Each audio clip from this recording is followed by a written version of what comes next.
नमस्कार, मी doctor Anagha Kulkarni. Happy and healthy life at home या आपल्या चॅनलवरती हेल्थ टिप्स असतात, ब्युटी टिप्स असतात, तसंच मोटिवेशनल टॉकसुद्धा असतात. दिवाळी ऑलमोस्ट संपली, खरेदीसुद्धा संपली. नटणं मुरडणं, जरी आपण घरात काही मी स्वतः घरात काही काम केलं नाही तरी तो जो सगळा माहोल असतो त्यानंसुद्धा खूप सारं दमायला होतं असं मला वाटलं.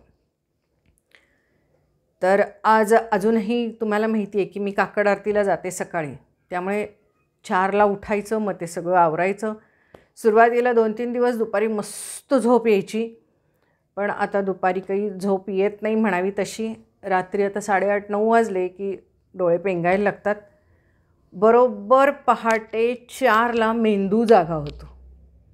ती जायची एक ओढ असते ना, तर मेंदू जागा होतो बरोबर. त्यामुळे घरातनं 5:30ला शार्प निघालेलं असते आम्ही. तर तुम्ही आता म्हणाल की मॅडम, हे जे तुम्ही काकड आरतीला जाताय तर त्यामुळे तुम्हाला काय बदल झाला किंवा तुम्हाला काय फरक वाटला आध्यात्मिकदृष्ट्या वगैरे वगैरे, मानसिकदृष्ट्या, हा प्रश्न तुम्ही मला विचाराल.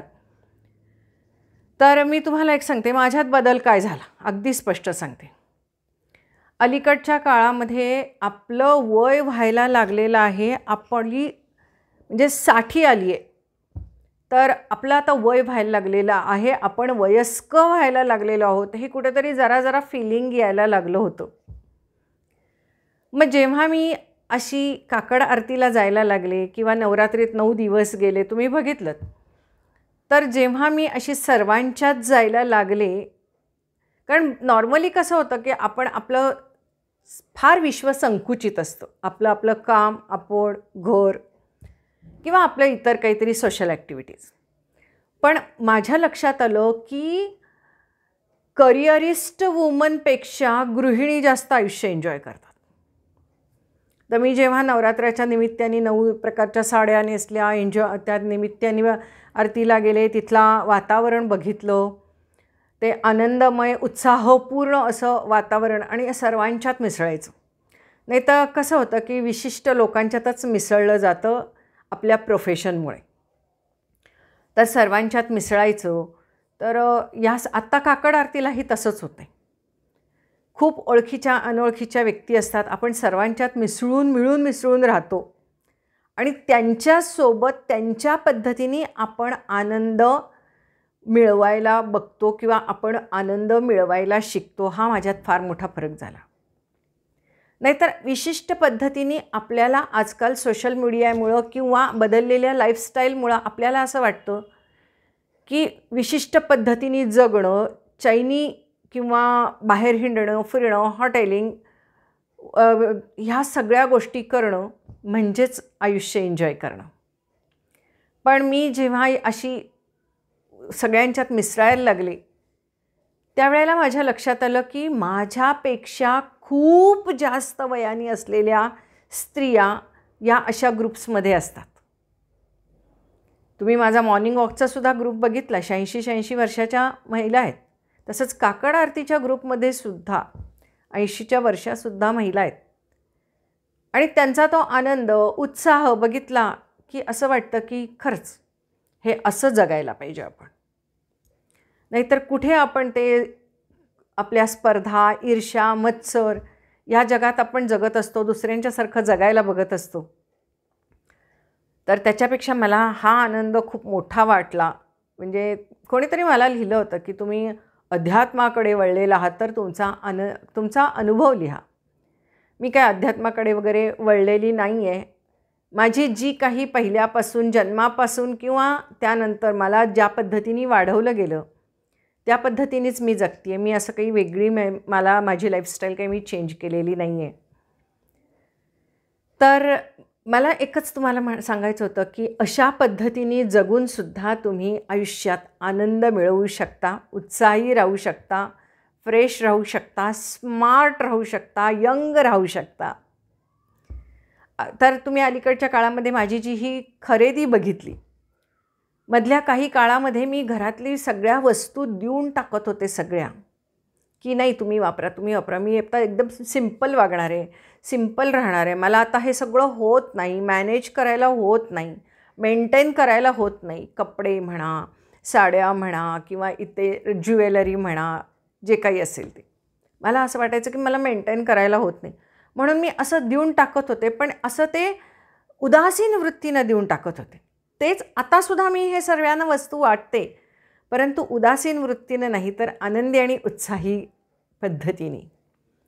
तर जेव्हा मी अशा ग्रुप्सना जॉईन झाले, मध्ये तुम्ही बघितलं की आम्ही शिवलीलामृत वाचलो, अधिक मासाची पोथी वाचली, ह्या सर्व गोष्टींचा हा एक जो ग्रुप आहे, मग ज्याच्यामध्ये आपण प्रोफेशनल करिअरिस्ट वुमन न म्हणता हा जो ग्रुप आहे तो सगळा गृहिणींचा ग्रुप आहे. आणि यांच्यामध्ये सुद्धा किंवा ह्यांच्यामध्ये सगळ्या बऱ्याच साऱ्या रिटायर झालेल्या अशासुद्धा महिला आहेत. तर मला लक्षात आलं की हे लाईफसुद्धा खूप सुंदर आहे, आनंददायी आहे. तर अशाही ग्रुप्समध्ये तुम्ही जॉईन व्हायला पाहिजे. विशिष्ट वयानंतर आपण रिटायर झाल्यानंतर आपल्याला एक एकटेपणा यायला लागतो आणि आपल्याला वाटतं की आता काय आपलं सगळं करिअर संपलं, आपलं आयुष्य संपलं. तर असं न करता तुम्ही असं कुठेतरी जॉईन व्हा.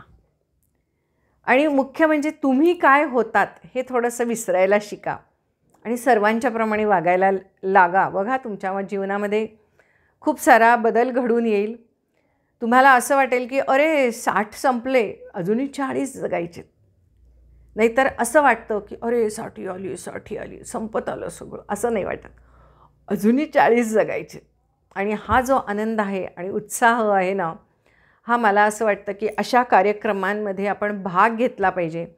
आपली जे भारतीय संस्कृती आहे किंवा परंपरा आहे त्यामध्ये हेच आहे सर्व, की सर्वांनी एकत्र जमायचं, आनंद निर्माण करायचा आणि त्यामुळे पुढच्या आयुष्यामध्ये उत्साह निर्माण होतो जगण्यासाठी. आज आणि एक तुम्हाला मी सांगेन की एक खरेदी माझी राहिली होती. आज सहजच बाहेर गेले होते, मला लक्षात आलं की आपली पेस्ट संपलेली आहे. म्हणजे आज सकाळी अगदी असं ओढून शेवटी पेस्ट ती वापरलेली होती. तर मी जाऊन ही पेस्ट विकत घेऊन आले. पेस्ट विकत घ्यायला गेलेच होते, तर म्हटलं की बाहेर पडलो आहे तर जरा फिरून येऊ गावामध्ये. तर गावात फिरायला गेल्यावरती माझ्या लक्षात आलं की हा स्टॉल माझा बघायचा राहिलाच होता, स्वस्त आणि मस्तवाला. तर ह्या बँगल्स मी आणलेल्या आहेत वेगळ्या वेगळ्या पद्धतीच्या. मी घातल्या की ह्या दाखवीनच. ह्या 50-50 रुपयाला, ही सुद्धा 50 रुपयाला 4 आहेत, ह्या 50 रुपयाला 2 आहेत. असे छान कंडे आहेत. हे सुद्धा माझ्याकडे एक साडी आहे, ही एखाद दिवशी मी नेसीन, त्या दिवशी मी तुम्हाला दाखवीन. तर त्याच्यावरती मला हे मॅचिंग मिळाले, तर म्हणून मुद्दाम घेतले. आणि माझ्याकडे ब्लॅक बांगड्याच नव्हत्या, तर म्हणून मग ह्या ब्लॅक बांगड्या पण मी घेतल्या. हे 50-50ला हे असे मिळाले. तर अशा पद्धतीने हा खर्च केलेला आहे. आणि एक दाखवायचं राहिलं की माझ्या हातामध्ये मी हे घालून आलेली आहे. तर हे कलरफुल, म्हणजे मला ड्रेसवरती घालायला छान वाटले, तर म्हणून मी हेही घेऊन आलेले. पण हे काच आहे बरं का, पण ठीक आहे, असू दे, हौसेला मोल नाही.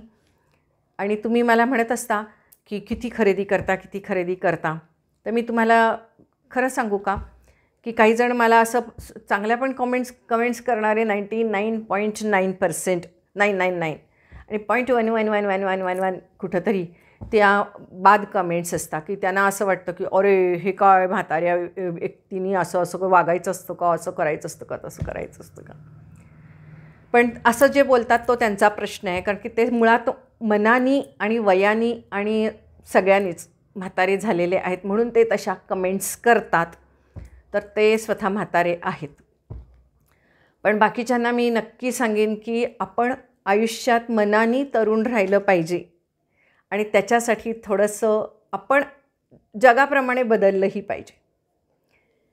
तर तुम्हाला असं वाटेल की म्हणजे काय, आपले आधीचे कपडे असतात ते काय आपण टाकून द्यायचे का, म्हणजे जगाप्रमाणे बदलायचं म्हणजे फॅशन सारखी बदलत असते ना. तर खरंच आहे बरं का, फॅशन सारखी बदलत असते. कारण की हे जे टी व्हीवरती वगैरे दाखवतात ना, त्याच्यामुळे आपल्याला असं वाटत असतं की फॅशन बदलली, फॅशन गेली. पण काही नाही, माझ्या आईच्या वेळची फॅशन आता परत आलेली आहे. तिसऱ्यांदा ही फॅशन आलेली आहे, म्हणजे फुग्याच्या ब्लाऊजची वगैरे वगैरे. तर आपण काही टेन्शन घ्यायचं नाही. आपल्याकडचे जे कपडे असतात ते सारखे बदल करून करून घालायचे. कारण की समजा तुम्ही एकच कपडा सारखा वापरायला लागला अगदी फाटेपर्यंत, म्हणजे तर मग तुम्हाला त्याचा कंटाळा येतो, लोकांनाही तुमचा कंटाळा येत असतो. तर समजा आता हे एक मी 4-5 वेळा वापरलं की मी धुवून इस्त्री करून आतमध्ये ठेवून देणार की अशा ठिकाणी मी ठेवणार की लवकर मी तो बाहेर काढणार नाही. तर अशा पद्धतीने आपले जे न वापरलेले कपडे असतात ते वर येतात आणि वापरलेले कपडे असे खाली खाली ठेवायचे असतात. आणि मग जेव्हा आपण बऱ्याच दिवसांनी एखादा आपला कपडा वापरतो त्यावेळेला आपल्याला ते नवीन वाटतं, आपल्याला ते छान वाटतं, लोकांनासुद्धा ते छान वाटतं. म्हणजे ही फॅशन ओल्ड आहे, हे आहे, हे डोक्यात कधीही घेऊ नका. फॅशनप्रमाणे चालायला जाल तर तुम्ही मूर्ख बनाल. कारण की कसं एकेकाळी लेगिनची फॅशन होती, अलीकडे लेगिन दिसेनात, वेगळ्या पॅन्ट्सच दिसायला लागल्यात. मग काय करायचं, त्या लेगिन वापरायचे नाहीत? कारण कपडा आहे तो. आणि पूर्वी कसं कॉटन होतं, वापरून वापरून ते खराब व्हायचं धुवून धुवून. आता सिंथेटिक धागा असतो, तर मग त्यामुळे कपडे खराब होत नाहीत, फाटत नाहीत, वर्षानुवर्षे टिकतात. तर त्यामुळे हे असे जे कपडे आहेत ते आपण वापरायचे, मग ते दुसऱ्यांना द्यायचे, दुसऱ्यांनी तिसऱ्यांना द्यायचे, तरीसुद्धा ते फाटत नसतात आणि ते छान राहतात, नवीनच राहतात. मात्र कॉटनच्या कपड्यांना मेंटेनन्स खूप जास्त असतो आणि मी फक्त कॉटनचे कपडे जे आहेत ते फक्त उन्हाळ्यातच वापरते. कारण की घाम शोषला जातो, आपल्याला कम्फर्टेबल वाटतं. पण इतर वेळेला मी सिंथेटिक कपडे बिनधास्त वापरते, मला आवडतात. तुम्ही बऱ्याच वेळेला लिहित असता कमेंटमध्ये, सिंथेटिक साड्या तुमच्या खूप आहेत, सिंथेटिक कपडे वापरतात, हे काही योग्य नाही, योग्य नाही, योग्य नाही. मला योग्य वाटतं, मी वापरते.